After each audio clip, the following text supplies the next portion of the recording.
thank you for what? And that's okay. For the people that are there, that's Yeah. okay. Step one is awareness. And then step two is challenge yourself, find it.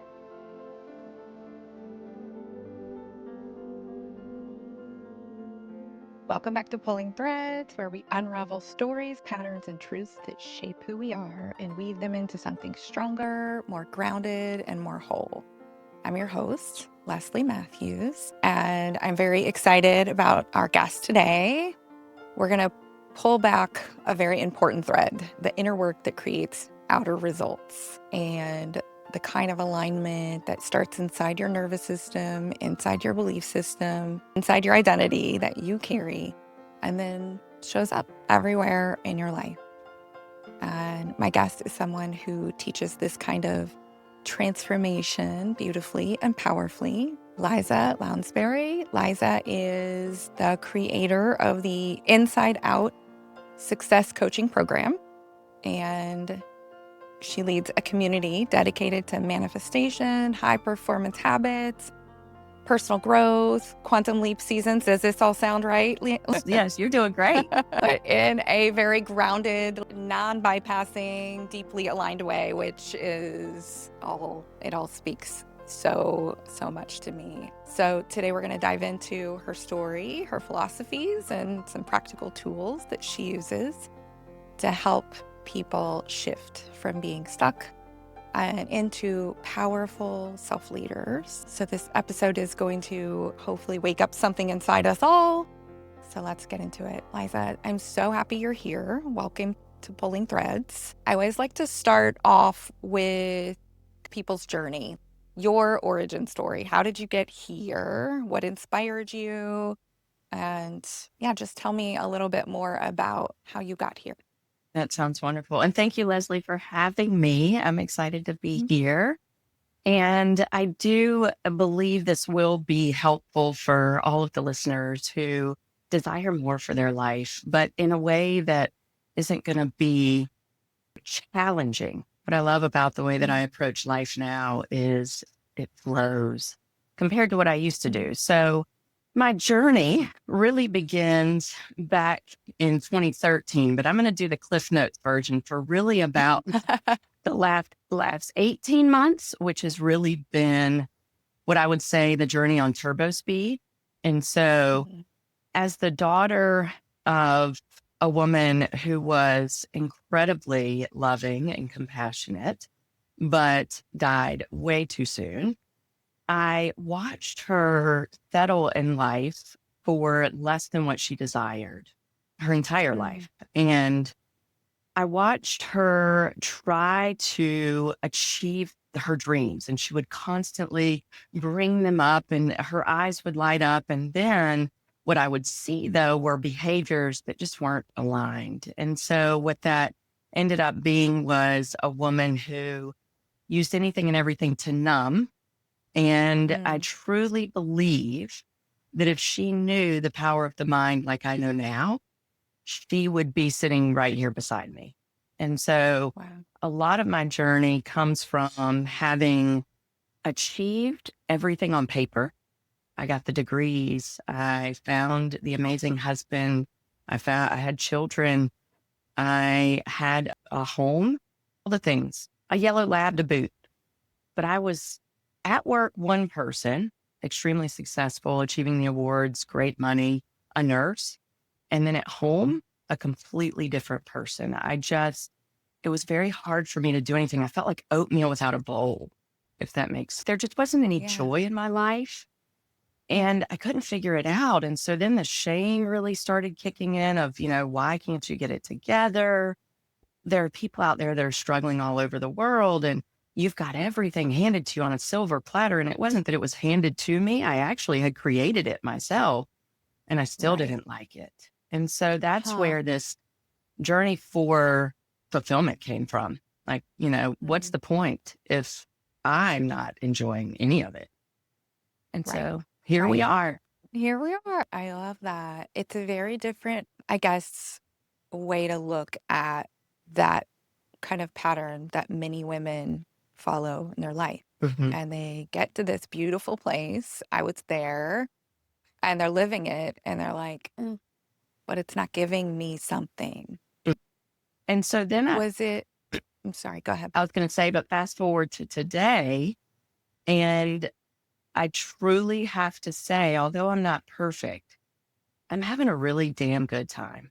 And life right I love now that. brings me joy in so many different ways. Whereas before, I was constantly seeking for the thing.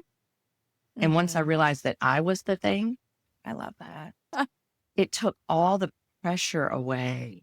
It took all trauma, it took all of the everything just kind of went poof. And I felt so empowered. And so it became this place where at one point we were drowning in debt. We had $282,000 of debt. And I just really couldn't see a way out of that. I tried Dave Ramsey. I read the books. We were doing the baby steps. And after 10 years of trying to pay that off, and I think we paid off like $2,000 or something like that, I thought something's not right. And so that was during the period, that's where I discovered things like manifestation, which a lot of Yeah. people don't really understand manifestation. They think it's this pretend work. It's really just a framework. It's a framework Mhm. that gives you the ability to achieve whatever it is you want to achieve in a way that supports your natural authenticity and the person that you were built to be and the path that is already in front of you once your eyes are open to it. So manifestation kind of helped me open my eyes to what I was supposed to be doing. My purpose is what I refer to it as now. And so Mhm. looking back, within 3 years, we actually manifested all of that debt away using just natural ways that money flow. And none of Mhm. it was weird or strange. And it all felt good, which was new. So Yeah. that's when everything shifted for me. And I thought, there's something to this that I think the rest of the world needs to know. At that point, was manifestation in your verbiage? Were you using the word manifestation when the money started flowing? Or is that something you realized that you were doing after the fact? So it was a time when we were hanging out with friends, and my friend's husband actually brought it up. We were talking about houses, and my parents were getting sick at the time. They were still alive. And I was thinking I'd really love to be able to move them in and care for them as a nurse, but we didn't have the room. They didn't have the room. And so he said, manifest it. And I remember thinking, what is that? But, I'm intelligent. I'm not going to bring that up. And at the time, I still hadn't Right. done it, the inner work. And so again, I'm putting on a show. I'm like, oh, that sounds great. So I went home and actually studied what is manifestation. And I dove deep Mhm. into it. But to answer your question, over the next 3 years, it wasn't like I went around and told people I'm manifesting this debt away. I'm manifesting money. I figured out what it was. And really, it's 5 steps. And once I broke those down, it made sense. And Yeah. it's about frequency and energetics and aligning the actions that you're taking with the vision that you have for your life. And once that happens, everything just kind of unfolds. And at one point, it was so comical, Leslie. I mean, it was like money was falling from the sky. Oh. I say that, and I still see it happen to people, and they go, nobody's going to believe it. So I believe it. I did my own deep dive on manifestation. A friend of mine was like, I manifest things really easy. Like, you might too. I bet you will once you free up your energy. Like, I was really deep in my healing process and spiritually, therapeutically, EMDR, like throwing everything at it Hmm. during and then after my divorce. And I reached a point where I believed. I believed that if I wanted something, I could put it out in the universe and I would get it. And that was really the shift. That was the shift I needed. Once I believed it, the energy was there, the frequency was there. And I, in 1 month, manifested my current boyfriend, my partner, and my house. And I literally just wrote it in a book. And I can't wait to hear your 5 steps. And I believe I probably took them like Hmm. unknowingly, but I was really studying Joe Dispenza and just fully embracing my energy and believing and just trusting like this is where I'm supposed to be. Now, I am in human design a manifester, which is different. but I think it does contribute. Like, I have lots of ideas and I'm always coming up with new things. That's more like that manifestor energy is different. I'm a But manifesting generator. you are. And I'm usually very attracted to and drawn to manifesting generators. I would say 80% or more of my friends are manifesting generators, which is funny. Isn't that cool? It's very cool. So I love human design. We can go there if we want, but we don't have to. So I hope that the people listening hear you and hear me and get it. And they say, okay, I want to learn more. I need this or I want this. And things can come so much easier if we set the right frequency and we believe. Yeah. That's my And I can give so some real life examples of kind of like what that looks like, what that feels like, because I think for those that have never heard it, it can be such a foreign concept, especially when you're so used to living in the 3D world that it's either here or it's not.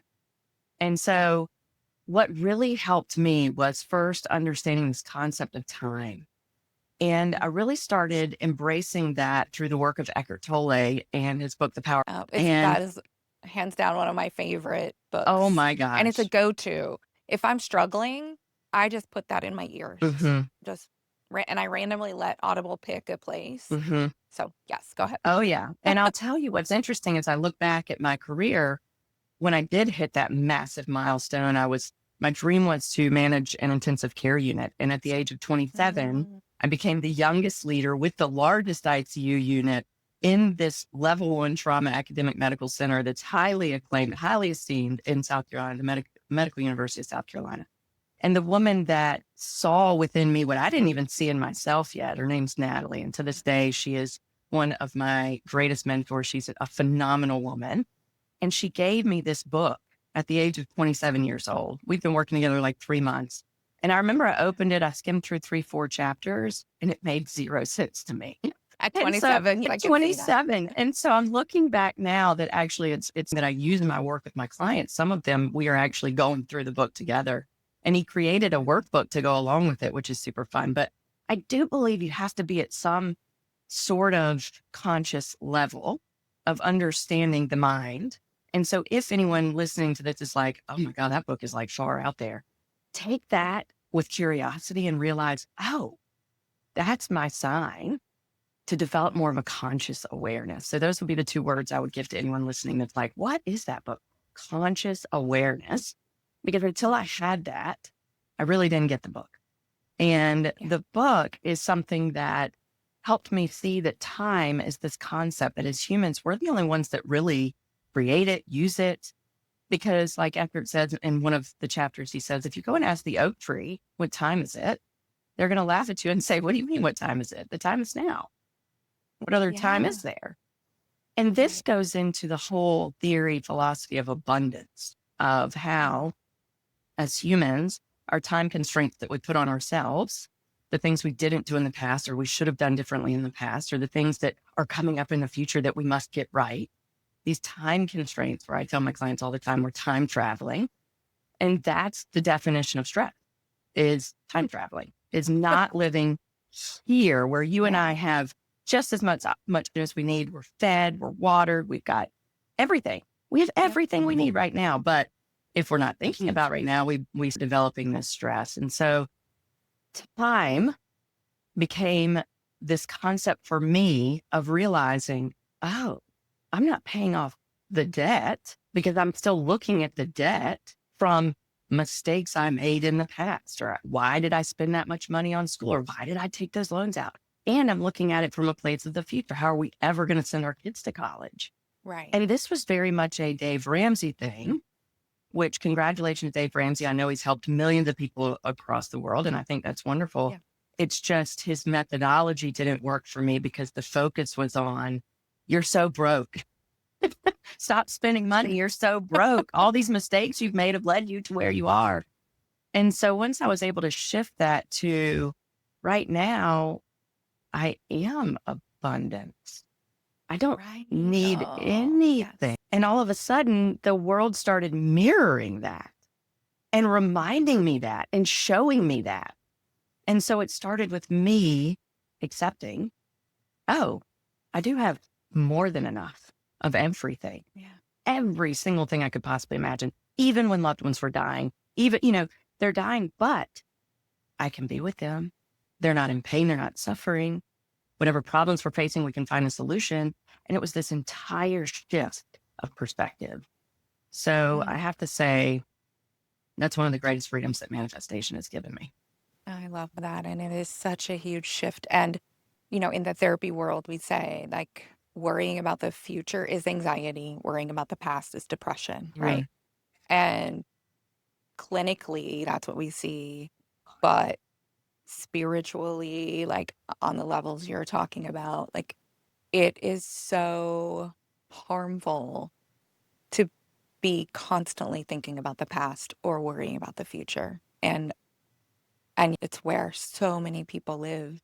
I lived there most of my life. Thank When I listened to The Power of Now, I was already studying to be a mindfulness-based stress reduction coach through Brown, and I had an incredible group of people that I had been studying with and teachers there.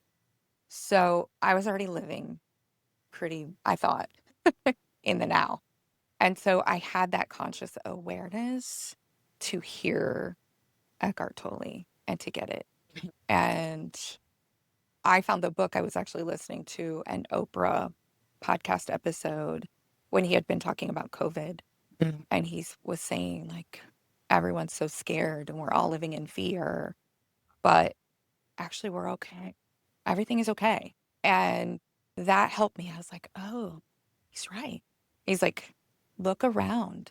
I was on a walk at the beach. I live in St. Petersburg, Florida. I was on the beach, and I'm surrounded by waves crashing, sand. I'm literally living in one of the most beautiful places in this country. I have everything I need. No one is sick. Like everything is okay. And that there was just a shift, an additional shift, although I had already had many. And so, yeah, that everything you're saying speaks to me Mhm. so fully, and I get it. But I think prior me, like me from 5 years ago, that's not where I was. I was scared to death, scared to leave a marriage that didn't feel great, very upset with myself for leaving my law career and becoming a stay-at-home mom instead of just embracing that. Like there were so many things going right, and all I could think about were the things that were going wrong Oh, yeah. or that had gone wrong, and worrying about what was going to go wrong in the future, It's the which becoming and it didn't allow me to trust myself or believe in myself or manifest anything it's the becoming the except more expert of fear. the problem identifier instead of the problem solver. Yes. Yeah, it's been there. Oh my Yes. gosh. Yes. And I think, and Yes. that's nervous system work right there. And what's interesting Yes. is when I was thinking about reading Eckhart Tolle the first time, and every mindfulness was brought up. I was so far removed from my identity and being aware that when I would hear mindfulness, I would laugh and get sarcastic and say, oh, so you actually want me to pay attention to this life that's a total shit show? This is where you want me to spend my time? Like, are you kidding me? Who finds freedom in this hellhole? I mean, it was hilarious how funny I was at the time, how self-deprecating, because Mhm. again, I didn't realize that none of that was me. I didn't even know who I Right. was. Yep. I identified my body that didn't look the way I wanted it to Mm. look. I identified as my voice and the things that I had said to someone earlier that weren't kind. I identified as, the way that I had written an email that didn't come across right. That's how I identified. And it wasn't until Yeah. I realized that I was the one observing all of that. I was just the Mhm. observer. You can take away the body. You can take away the emails. You can take away the words. And that is who we are. So Mm. we aren't any of it. And that is a huge shift for those that are suffering, because I realized at that moment I had no suffering. It was nothing. And I Right. thought, oh Right. my gosh, wait, what do I do with this? Right. I'd When identified as you depressed, recognize anxious, PTSD, survival. Like, no. that's not yeah. Yeah, I had a very similar, like I was very worried about my body. I definitely identified with as someone who had cellulite and it wasn't fair. And how did that happen? Like I was born with it, like genetics. It's not fair. That was one piece. Then the person who gave up our law career, I was a victim of myself. Like I was living this life and all I could think and focus on was all of the ways I was miserable. And in reality, other people would look at my life and think, I would do anything to have that life, Hmm. right? But none of that really mattered or matters, I think, because what matters is that you figure this all out and that you see yourself. Hmm. And until you can do that, I think it doesn't matter if you're living in a victim mentality or anything. You're gonna break through and start really living. Yeah, And I don't think that we realize we're not really living correct. It's until a lack of you awareness. have kind of an awakening. I mean, we're so distracted. And Mm, so attention is constantly for sale. And yeah. it's for sale with everything around us by what we're seeing and hearing. And that was actually one of the first things that I did was this massive purge of what was coming into my life. So unless it Mm, was going to add value to my life in regards to the music I was listening to, what I was seeing on screens, I deleted it. I completely purged. And so we got rid of cable television. We did not watch the news. If we were going to read something about the news, it was going to be like the Wall Street Journal. It was going to be non-biased or try to find something that was not biased. I didn't mm, want my Instagram feed used to be so full of sarcasm and basically mhm. making fun of the difficulties of the human experience because I used to think, gosh, it is so freaking hard to live on this planet. And so everything reaffirmed that. And so I deleted it all. And I was like, if it's not going to empower me to see the good, be the good, and do the good, I don't want it.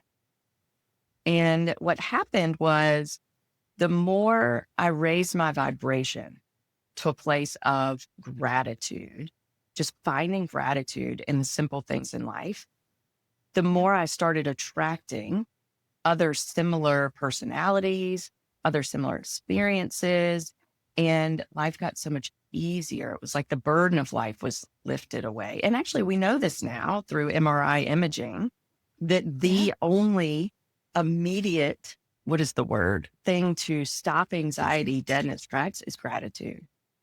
So Yep. we can see And it like that on we can imaging. see it enough. Yes, we can see it. And we know that when we live in gratitude, we experience exponentially more joy, Mhm. like, which I love. Brene Brown talks about that. Oh, yeah. And I think that that changed my life too. I'm like, oh, I want to live in gratitude because I want to experience joy Mhm. and I want more joy. And yeah, In fact, it's very powerful. I do a 5-day manifestation challenge. I do a 5-day manifest $1,000 challenge every so often. And in this last round, and one of the parts of the challenge is gratitude. And so as Mm, part of that, I instruct everyone to go out and find 10 people to thank. You can do it over text. You can send a voice note. You can write a note. You can even just hand write a quick post it and hand it to the person checking you out at the grocery store. But it's a way to bring more awareness to all these things are here for us, making our lives easier. And so when we yeah. stop and recognize that and say, thank you, it opens our to more areas that we can be grateful for. And it never fails. There's always a few that come back the next day and say, I couldn't find 10 and I'm shocked. Like I didn't realize how focused I was on the problems and challenges in my life. And this has really challenged me in a good way. Wow. And so, and Right. I was there. Like, what do you mean I got to tell somebody that thank you for what? Yeah. And that's okay. The people that are there, that's Yeah. okay. Step one is awareness. And then step two is challenge yourself, find it. Right. Like Right. it could be, oh, there's air outside that's not full of pollution. I've got a Yeah. pillow. I don't just have to lay on my bed. I have sheets, I have shoes, but these things we become so removed from them. And it's because we start looking outside to fix what hurts so bad inside. In fact, Yep. This is a funny story where the first coach that I ever worked with was back in 2019. And I was looking and looking and looking everywhere because I was trying to lose weight and keep it off. I could lose 15 pounds like that, Yeah. but I could also gain it back. And I didn't understand why. And so as a nurse and as an intelligent woman with a master's degree in science of nursing, why did I know what to do, but I couldn't do it? It used to drive me nuts. And so I realized that I was sabotaging myself, and I would do it consciously. Like I would say, I'm going to binge this thing of cupcakes, or I'd go through the drive-through on my way home and then eat dinner and not tell anybody. And no one interviewed as my potential coach online could answer that for me. You just need a diet plan. You need more discipline. Right. You need more that. No, it all was here. I had zero awareness of the internal dialogue that was driving my life that I didn't even create. And so I found this book that said women who hurt themselves, which it explains hurting ourselves in many ways, having affairs, drinking too much, smoking. Some women do things like cutting, eating. It's overconsumption of things that just don't add to our life. They negate from our life. And that's the first time I had been introduced to the concept of actually my parents becoming my internal dialogue. And I thought, oh shit, we got a problem. And that's the voice in my head. Right. Somebody needs to replace the voice. And that's kind of how it all began, because I didn't realize that that was driving the show. And that step one would be stop and listen to it, figure out what it's saying. Get curious. I suspect many women have that exact issue. I did. It was, and when I started working with a coach and I shared with her that I would literally go to the cabinet, something would happen. I didn't have this, but something would happen. It would trigger an deep emotional response, some PTSD. I would go to the pantry and stand there and scan it for the kids' snacks with sugar, and I'd clear it. Oh, yeah. I would eat everything in there. And then I would feel bad about myself. So this was a cycle. And I had a very similar, she said to me, okay, I understand that you might keep doing that, but can we name it and recognize that it's self-harm? And I want you to just start when you're standing there and you're looking at the cabinet and you're getting ready to do this. I just want you to say, I'm going to choose to harm myself by doing this. And that sounds, it's not exactly as a therapist how I would approach it now, but it was the first time that I recognized that my trauma and my parents and my mother's trauma was driving the bus in those moments. And that now I know it was a numbing device. But once I had awareness and I named it, then I became more and more conscious of what was happening.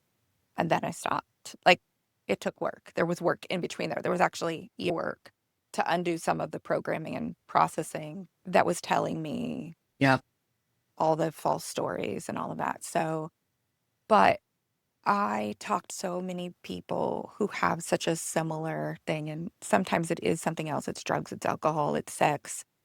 But for many of us women, it's sugar. It's sugar. It's food and sugars. Yes. Processed food and sugar. They're quick. They're easy. And yep. And I think a lot of people believe, and I certainly was one of the people who believed, that you can't beat it. I thought if you had 5 or 6 years ago, I wouldn't do that anymore. I think I would have had a really hard time believing, because I identified myself as someone with a sugar addiction. And so that label alone was kind of like what we were talking about before. But it stole my power. It took away my power. It took away my ability to choose. And once I had awareness, I regained that, So I suspect this goes into, like, your framework is all about inner alignment. I suspect that what we're talking about is all wrapped up in there. So I want you to be able to go into what inner alignment means. If someone's just hearing this phrase for the first time, like, what does it mean and what does it look like in daily life?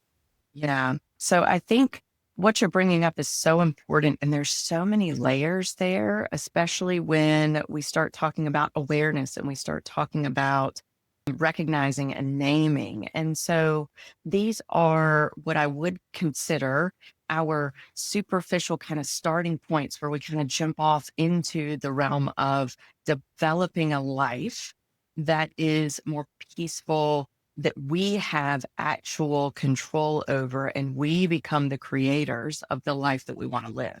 This is like Mm. foundational in that sense of bringing the awareness, because underneath those layers is so much yummy goodness. But Yes. in order to get there, we gotta be onion, right? Yep. Because some of the things that you're mentioning about the traumas and the thoughts that are happening in our head, and even when we begin to name, we're working from a certain part of our nervous system that is much easier and more malleable. There are other layers of our nervous system. And when people do nervous system work, oftentimes they don't realize that it is our subconscious mind, that there are 6 and 7 different programs that are running, our default mode network, our reticular activating system, all these other things that go into creating the nervous system response, which is instantaneous. So when we look at manifestation, I like manifestation in the sense that it's a framework that guides us to create. And so as natural beings, we were created, and I believe that we were created to create. And so the more we create, the more passion we find in our lives. And create doesn't necessarily mean that you become an artist. It means that you're adding to life and helping to transform it in some way. And so we have 5 steps that we go through. The first is getting really clear on our desire. So what is it that we want? Because oftentimes clients will come to me and say, I want financial freedom. And I'll say, okay, what does that look like for you? What does that feel like? What does that include? Because desire is so much more than a broad concept. Desire is, I want to know that if my child broke their arm tomorrow, I would not have to worry about whether I could pay to fix it. Desire is, if I got sick and couldn't go to work, that my family would still be able to eat and we wouldn't lose our house. That's what I'm going to say, financial freedom. What is the desire? And is there a specific amount to that? Because sometimes people have $17,000 left on a car loan. Okay, I want $17,000 to pay off my car loan, so I owe nothing to nobody. Okay, perfect. So once we get clear on that, we move into step 2, which is visualizing the end result. So who is that version of you that has the thing that you want? What does she look like? What is she doing? If it's paying off your car, you're driving your car. I want you to see yourself in your car. You're not paying. You can see the zero balance on the account from where you borrowed the money. So visualizing that. Step 3 is really important because then we need to activate it through our energy. We need to feel it, because if we can't feel it, then we can't believe it. And so what happens with the laws of the universe is we are all frequencies, we're energy. And so depending on the energy that we're putting out, if we desire it, we can see it, but we think this is going to take 50 years to make this happen. That means we're not activating it. We're not embodying it. And that's really the key of feeling that level of worthiness. And so oftentimes this is where I spend the most amount of time with my clients to help them develop this level of energetics and frequency where they can attach belief to their desires, because it comes down to this lack of self-worth, this lack of, identity, ever feeling lovable. And that comes to, childhood programs, experiences. But step 4 then it's the hardest part, where we have to let everything go. And so Neville Goddard says, this is how we allow the bridge of incidents to unfold. And the bridge of incidents are the actions that need to happen in life in order for this vision to come to fruition. So it doesn't mean that we get to sit back and see and then poof, like we look at the microwave and all of a sudden now it's a microphone. Like, no, That's not how it works. There's actions that take place, But in order for those actions to happen, in order for the intuition to come, in order for the wisdom to be shared, we have to let go of the how. We have to let go of the when. We have to let go because that's control. And so if all we're doing is thinking, is it happening today? Did I do the right things? I'm not getting enough likes or shares or messages, or people aren't purchasing my programs, or I didn't get the promotion. We're too focused on the how. So we got to let it go. And one of the ways that we can let it go is number 5. We do this on repeat with multiple manifestations throughout the day. So instead of one manifestation, I tell my clients, manifest it all. Manifest whatever you want and keep doing it, because it distracts us from trying to control it. So we can do the same 5-step process for if you've got a child that's getting married, making sure the weather's going to be beautiful. If you're going to be traveling, envisioning and seeing that your flight and everything goes, there's no hitches, glitches. So we can be manifesting anything and everything we want. And a lot of times people do this with medical procedures they have coming up that they may be fearful of. If they're waiting results from tests, or if they're looking for a job, we can manifest these things. See that the job opening comes available. See that you apply. See yourself in the interview. Yeah. So just kind of playing around with this in the sense that it gets you to a point where you become visionary and more purposeful in your life.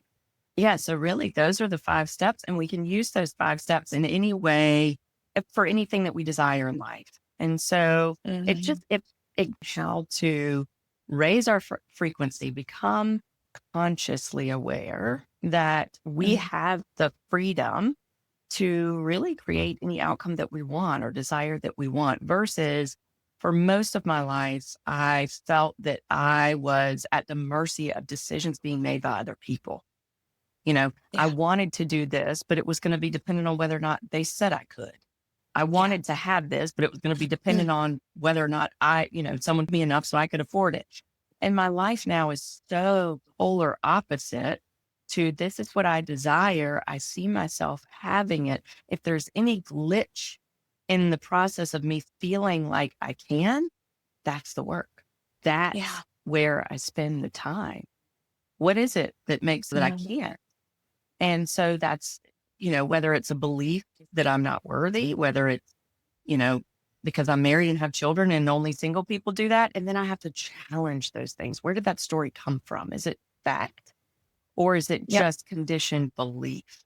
So this is where the work comes into play. So 1 is getting clear on your desire. What do you want? Number 2 is then seeing yourself with it. Visualizing yourself within scene with that specific desire. 3 is then activating it through our feelings and emotion. And this is where we believe. And so not only seeing ourselves, but doing it in a way that we feel the way we're going to feel when we have the thing that we want. And so, until we have the thing, we feel it now. Right. And so then number 4 is letting go and realizing that we're not going to control the outcome, because we've now written our check to the universal bank account, which is always abundant and overflowing. And whatever it is that we want is going to come back to us. And so this is what Neville Goddard's the bridge of incidents. So the actions then become apparent to us to take. This is where we have to start tuning into our intuition and start listening to little hints that are placed along our path. We start meeting the people that start showing up. It's like, oh, well, that person's here. Oh, they're telling me about a job that's coming up. Oh, I probably need to apply. So it's when all of these, things, I say coincidence is how God remains anonymous. I know we're not bringing religion into this, but it's just one of those things where I love that. It's kind of like, oh, this is what this. And so that's step 4 is letting go. And then step 5 is repetition, meaning doing this for more than one thing. So that a lot of times people think manifestation is, the $100,000 bonus. And that's what they focus on until it happens. And I'm the polar opposite. I want you manifesting 50 things at one time, because it's easier than to not focus on the how and when, because we're able to let go of control. And we'll start seeing weird synchronicities and coincidences and things showing up in our life. And the more that happens, the more that we develop belief. And so that's when manifestation really starts happening faster. And so this is what I think of when I think alignment is Mhm. living as person who has the thing before the thing's here. Yes. Yeah, it is so important. I've experienced that in multiple ways, significant one, and I think a lot of my listeners tend to be going through a divorce or a breakup, or they're reentering the dating world. So want to share this example and you can give me feedback and interpret it however. But when I say I down what I wanted for my boyfriend, but I was in a very good place, really living what I considered like fully aligned. And at one point, I got a, I don't know, download, ping, whatever. I just thought, oh, this person's already in my life. Something is telling me I don't need to worry if whether I'm going to find somebody or not.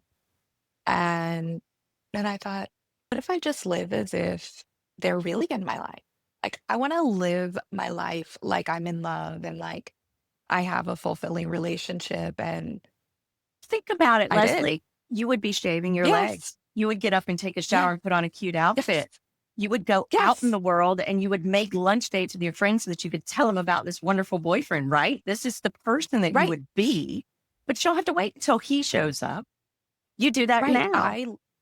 I did it. I bought a toy. Mhm. I investigated is something I'm really passionate about sharing with women, not today, but I basically was living a life as if I were in a fulfilling, safe, secure relationship. And then I'm really curious about that. Well, what would this person look like? What would they be like? What qualities would I want? And that's what I wrote down. And ironically, my boyfriend and I had met on Hinge like 2 months before, but our schedules didn't align. And I was freshly divorced. So, and I was my mindfulness based stress reduction training, which was almost every weekend. So we couldn't make it work. We couldn't get our schedules to align. And I was like, we're never going to meet. So it was nice chatting with you. And then I'm the list. I'm living my best life, glowing like feminine energy as if I'm in a relationship. Love it. And I was at a stoplight and I got a ping on my phone. It's cancer season. And I remembered, oh, that guy was a cancer. Send him a quick text, happy cancer season. And it must be happy birthday coming up. And he's like, hey, I'm actually pretty much off this summer. I'm around. Do you want to grab dinner? And I mean, from there, it's been 2.5 years of bliss. Like, but even the day I walked into the restaurant to meet him, I was glowing feminine energy, safety, secure relationship. And he needed that. But I was already there in my mind. And I loved myself and that it felt like I was in a relationship. Mhm. So I think that's what you're talking about. And Yes. it works. It works. But I think people get blocked. So Mhm. I want to ask you a question about something I think that happens to people often. I could have met him, been like overwhelmed because of my trauma and all my internal stuff, overwhelmed with how good it felt. And I could have sabotaged it, right? I think people do that. I think they get a taste of this and they have that first experience or maybe a few where they've kind of said, I want friends. I want a new job. I want a relationship. And then when it comes, the old storyline hasn't been really worked through yet and they can't handle it. Their nervous system can't handle whatever it is they receive. Do you see that? And in those situations, like, do you work people through those experiences too? Oh, yeah, absolutely. I think one are necessary because that is Mhm. the identity shift because the person that we were and the results that we have today are all based on, well, and let me put it this way. I think most people want to achieve something from the actions. So they Mhm. look at things from, I want this result. And so I'm going to change these actions. But when we look Yeah. at human psychology and human behavior, those are the last things that happen in regards to how the human experience creates results, right? Because Right. prior to taking an action, we have to have the feeling to do so. And this is where discipline comes in and where momentum and motivation, and people say, I just don't have the motivation. And so then we have to go back even one more further before we can have a feeling. We have to have a thought. A feeling cannot exist without a thought. And so this is where manifestation comes in. And so the thoughts are what drive our feelings drive our actions, and our actions create our results. So if we're looking at the results line for what we have right now, whether it's a relationship, a parenting experience, our business, our career, if that result is not what we want, we can't just go to the action line and say, I'm going to change. I'm going to do things different. I'm going to eat differently and lose the weight. We got to go to the, I'm going to feel like I'm going to want vegetables so that then I lose the weight. And then we have to back it up even more. I'm going to think in a way that makes me feel, it creates the actions that cause the results. So we have to go all the way back, and those thoughts are actually our subconscious programs. And so what happens when that discomfort hits and we go, oh, I don't know about this, I'm scared, maybe this isn't what I wanted, and all those thoughts creep up, that's our brain doing its job. Yeah. And so our brain has one job to keep us safe, but oftentimes people mistake safety with good. Safety is simply familiarity. So our brain can only work off of the past. Our brain cannot do anything for our future. Our higher level of consciousness is the only thing that can. So at that point, we have to override the programming. We have to be able to recognize, oh, I'm feeling resistance because now I'm hitting my ceiling of comfort. And so this is where things begin to expand. And that's when we can then ask ourselves, is this bad, or I think it's going to be bad because of a story that I've made up in my mind that's, not necessarily true, which 100% of them aren't. They just, because when we're living in a place of higher levels of consciousness, when we are going from our place of desire, it's always good. It's always possible. That's why we can dream and do anything. But then we get in the 3D world and we're like, ugh. And so we go back to the dream world of possibility. But yeah, we have to recognize, we have to point them out, and then we get to dive into where is this coming from? And that's where I like to look at, actually have a really, really, really good trap trauma release trap. Just 7 days, it's audio based, but it guides using Western medicine and somatics. And it's a multiple modality of actually going down to the root source within the certain areas of the body where energy gets trapped, which creates those levels of sabotage. And so they're coming from a certain place. And we can pinpoint the exact location of the trigger and then say, poof, and then it never happens again. It is absolutely magical. But that is, years of studying multiple modalities. You're talking the EMDRs, the EMTs, the everything you can think of. Energy work. Yes. We're talking yoga, breath work, EFT, tapping, meditation, visualization, affirmations, the whole 9 yards. Wow. Yeah. So powerful, though. So powerful. Well, I think one thing we probably both see is that everyone wants to change. People want to change, and they want that the life that they're here to have, right? Like they want it, want to know their purpose. They want to live in their purpose. They want to live aligned. They want the new job, the new relationship, confidence, whatever it is. But they do get stuck in taking consistent action. I find in my own experience and with others, when it comes time to take action, internal blocks have a way of coming and getting in the way. What are the most common internal blocks that you see? Well, pleasing, perfectionism, procrastination. I would say those are the top 3. I'm not going to do this because I'm afraid it's going to hurt someone's feelings. I can't do this because it's not perfect yet. I don't know with 100% certainty. Or I know I need to do that. I just can't. Yeah. Those are the top blocks that I see. And so those are all signs of a dysregulated nervous system. So that's the freeze, the fight or flight, the freeze or fawn. And so recognizing what is your natural default pattern. Are you someone that immediately runs when things get hard, like runs from them? Oh, I'm not doing this. Too long. I put all this energy and effort into it and it didn't do anything. Or are you the person fights where you say, how did she get that? I worked 10 times harder than she did. Or are you the Yeah. one that thought, I thank you so much for telling me that. I'll do that differently next time. And then you go home and just veg on the couch and eat all the ice cream. Or are you the Right. freezer? Like I can't even have a laptop. I just can't. Yeah. And so Yeah. that's the work. And when we get there, so many Mhm. times people want to do something. What do I do, Yeah. Liza? And I'll say at that point is when we do nothing, when we just become aware. That's when we bring awareness, and this is Eckhart Tolle, to a problem. It cannot exist. It only exists in resistance.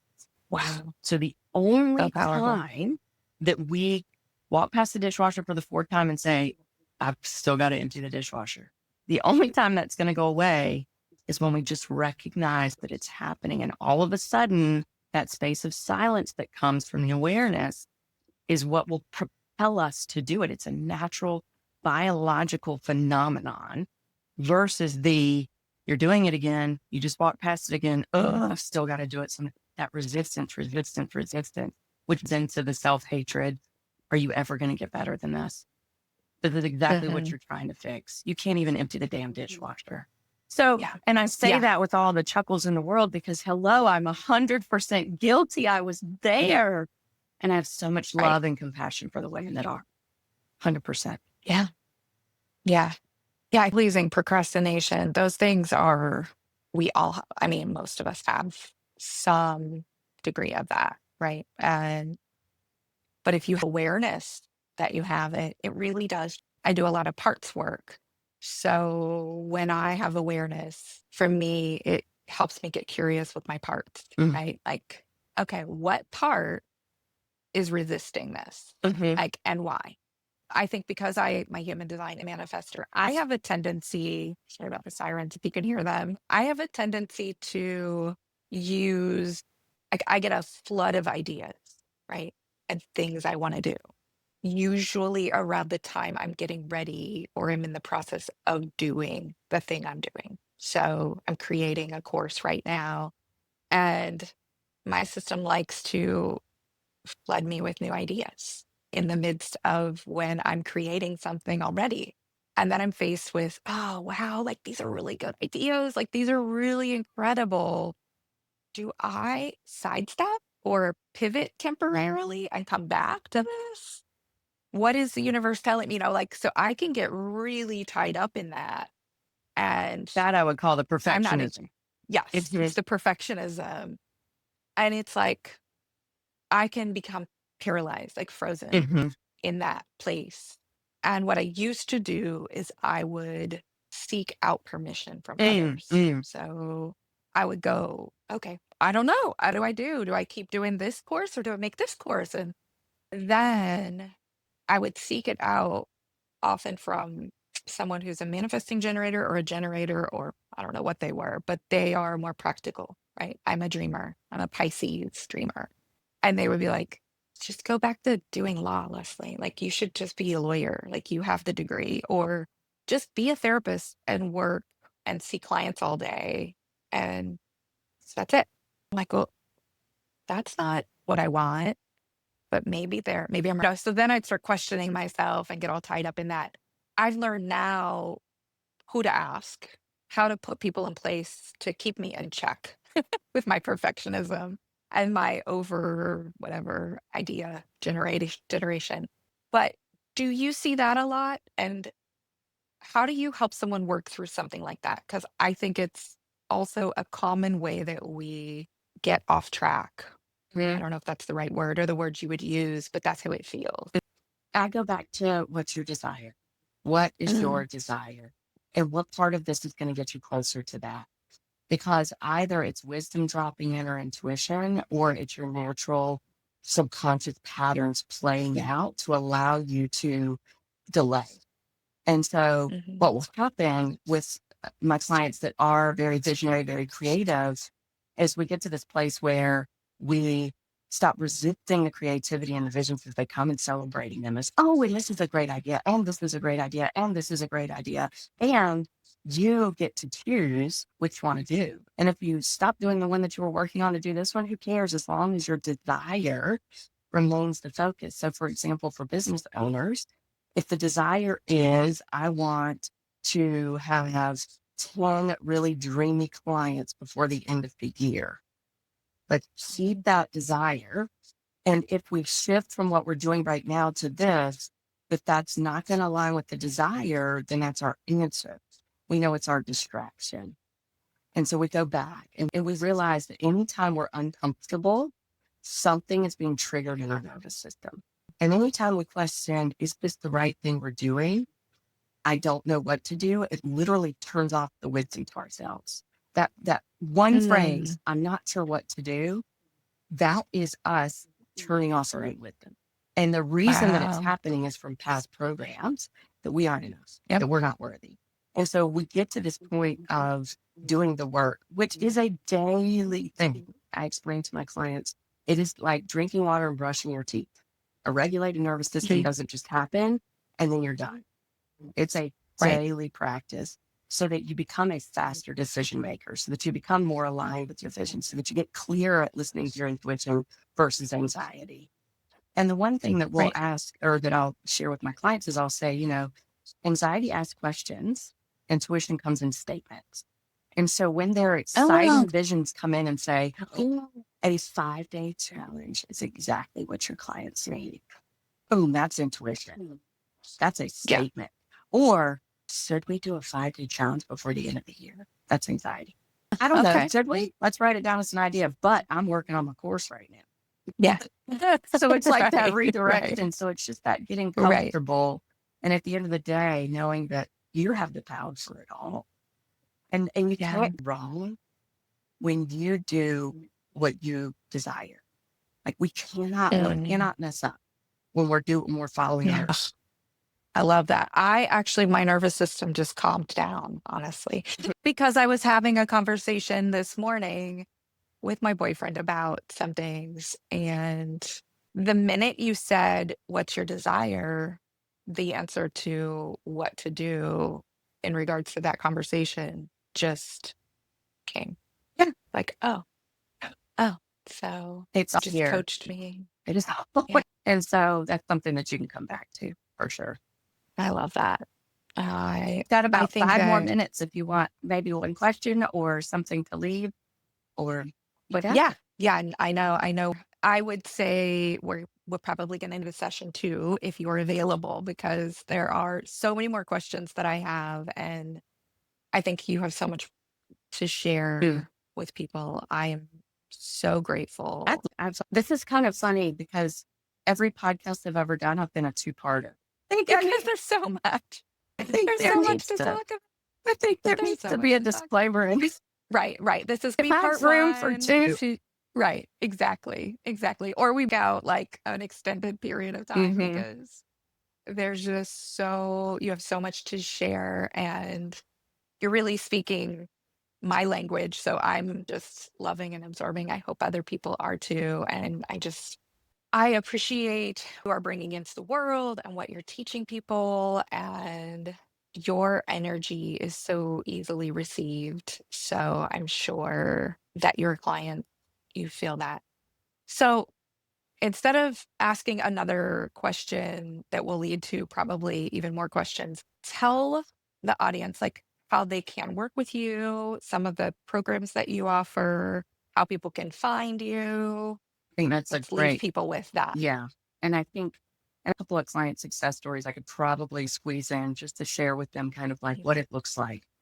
So I will be the first to admit that my business is it's organically just, I'm trying to it as it unfolds. And so I'm not the best at marketing. I just recently hired someone and told them, you've got to help me put this into words because I get with my clients and so excited about their transformations that I kind of forget that the world still needs to know what I do. And so the ways that you can work with me are, I have right now a couple of low ticket courses that I offer. One is my 7-day release trap trauma audio series, which is very popular. And that's for anyone that knows that you have an internal block that you just want to get rid of so that the triggers don't exist anymore, so that you can read from your highest level of consciousness. That is not for a beginner by any means. The ones that take that course I recommend have had therapy, have modalities of therapy, because it is a deeper level of transformation. And so having that understanding and awareness is necessary in order to get the full benefit from the Mhm. course. I have a course called the 15-Minute Moneymaker, which is my wealth energetics and nervous system regulation around expanding your capacity to, create, ask for money, hold wealth, and generate money that will actually change, leave behind a legacy, not necessarily a one-time kind of thing. It's for the that Right. knows that her relationship with money right now is a little broken and she wants to fix that. So that's the 15-minute Okay. money maker. And what it is I give you all the tools. First, it's a course on wealth energetics, what money actually is. Most people don't even know what it is. How we can align with it with our own energy and frequency.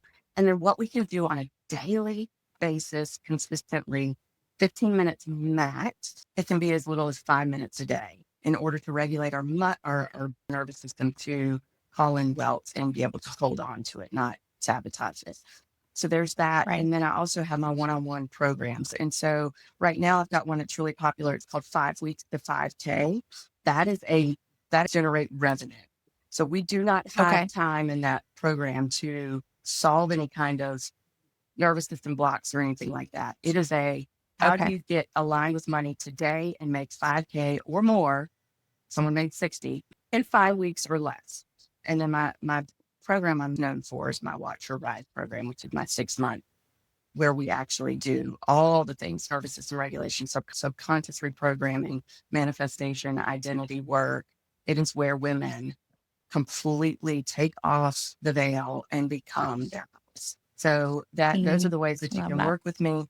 I've got a client, Karen. I love her story. She came to me going through a divorce, a personal trainer with 2 young children, so single mom, and working part-time hours, and was barely able to pay the bills. And we worked together for 3 months. And after our first 6 weeks together, she went from, I'm not going to be able to buy groceries this month, to doubling her clients. And we did it in a Wow. way that didn't double her hours. She was able to install group Wow. programs and other things. So tons of money came in, but not tons of work. And we did Mhm. that through manifestation, abundance, mindset shifts. And then one of the clients, after 8 weeks, handed her an envelope of $300 of cash. She was like, this is what it means to be aligned with money. I said, you're exactly right. Wow. And then I've got another client that came for my 6 month program and pretty much wanted an overhaul for her entire life. She wasn't happy in her marriage, in her career, where she lived. She felt isolated. She was depressed. She was drinking too much. Part of my story is also sobriety. I've been sober for 9 years. So a lot of coaching Mm. that I've done has been to help women to live an organic life without any, using anything. But she was like, I know, we Yeah. used to work together as nurses. And she said, I know that drinking too much. I'm smoking, just depressed. I don't take care of myself to help. And so then at the time we got together, that shifted. But here's the magical part. When she went for her preventative checks with the doctor, because she'd never done it, because she told me, I realized I was that depressed that I didn't care if I died. I didn't care if I had a lump in my breast. I didn't care if my colonoscopy was positive. She said, Liza, I'm going to live. And I don't just want to live. I want to live. And I said, we can make that happen. And so we did all the things. We're talking releasing years, decades of trauma that began from being adopted at birth. Wow. And the big news, when she went for a colonoscopy, they weren't even able to complete the test because the tumor was so big. And she was diagnosed with stage 4 colon cancer. Now, from that diagnosis, that was like the first message that she sent. I was so honored and aware. And I'm going to try and not cry when I say this, but the first thought that she had was to do all of this work, to create this life I have now, and realize it's going to be hard. And I said, well, what do you want? Yeah. And we worked together as nurses. And I said, so let's do what we do, which is prepare for the worst, but hope for the best. You want to hope for the best. What do you see yourself desire? What's your desire? She said, I want to paddle around the lake with my daughter in a boat, cancer free. I said, we're going to manifest it. Mm. And so we started visualization, and I put together this entire personalized manifestation process for her. She did it. She went into her surgery. They had the things. Fast forward, This is like an incurable stage 4 colon cancer we're talking about. We're talking about Right. multiple organ involvement. She just had her appointment with her surgeon. There's 0 signs of cancer. Wow. He said that So she powerful. can't have radiation. He doesn't even know if he should recommend chemo. He's having to call in specialists from around the world because he has not seen a case like this. She is help. That's the Wow. power of aligning with what we Yeah. desire and getting our heart and soul into it. I promise you, there's a whole freedom of life out there. Um, and so she's just absolutely beautiful. She's the one that I'm meeting with at 11:30. I love that story. Thank you so much for sharing it. And yeah, it's incredible. This has been such a powerful conversation. And I love the way you blend mindset, manifestation, belief work, aligned action. Like it's refreshing, it's powerful. It's the way I wish everyone could live their life. Me too. So just sending you like so much love and so much gratitude for sharing all of this. And I can't wait to hear more in our next conversation. So, for listeners, if Liza's message resonated with you today, which I know it did, please make sure to follow her, check out her Inside Out Success Coaching Program, Liza her Aligned Lounsberry on Empower. Facebook. Yep. Yes. Thank you, thank you, thank Thank you you, Leslie. so much, Liza. It was wonderful chatting with you. And thank you for everyone who's listening. I will see you next time. Right. Take care.